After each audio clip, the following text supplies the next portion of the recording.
Ovamızdan gelen canlar, haber verip haber alar. Ovamızdan gelen canlar, söygülüyümü yada salar. Ovamızdan gelen canlar. Ovamızda bir yarım var, levlerine men munnazar. Şol yarımdan haber ver yer, ovamızdan gelen canlar.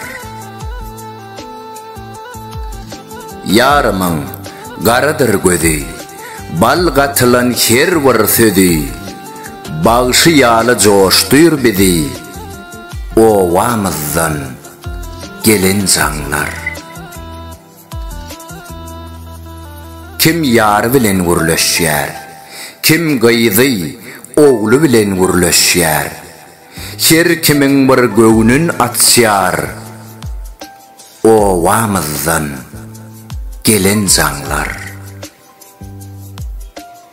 Can etmese bize dosyar, ketimunlu yürek gösyar, şonna bize bolyar hossar, ovamızdan gelen canlar.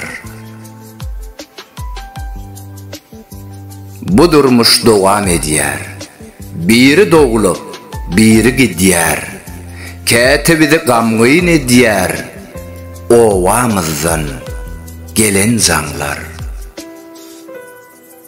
Allah'ın ehli daşarı yurttaki Türkmen doğunlarımız, ciglerimiz sağ amanca öz ata vatanımız Türkmenistan'a mehrivan ocağımıza dolanıp barmak müyesser etsin. Avtırı Yakup Babayev, Okan Toyçu Hekimov.